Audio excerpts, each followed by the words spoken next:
राज्यामध्ये 5 टप्प्यांमध्ये कुठे आणि कधी मतदान होणार आहे। महाराष्ट्रात लोकसभेच्या 48 जागांसाठी एकूण 5 टप्प्यांमध्ये हे मतदान होणार आहे।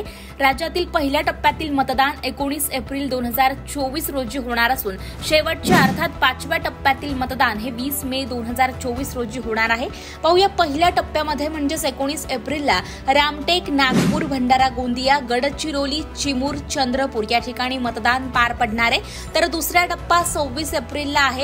बुलढाणा, अकोला, अमरावती, वर्धा, यवतमाळ, वाशिम, हिंगोली, नांदेड, परभणी या भागांमध्ये 26 एप्रिलला मतदान होणार आहे। तिसरा टप्पा 7 मेला आहे। रायगड, बारामती, धाराशिव, लातूर, सोलापूर, म्हाडा, सांगली, सातारा, रत्नागिरी, सिंधुदुर्ग, कोल्हापूर, हातकणंगले या ठिकाणी 7 मेला मतदान पार पडणार आहे। चौथ्या टप्प्यामध्ये 13 मेला मतदान होणार आहे। नंदुरबार, जळगाव, रावेर, जालना, छत्रपती संभाजीनगर, मावळ, पुणे, शिरूर, अहमदनगर, शिर्डी आणि बीड।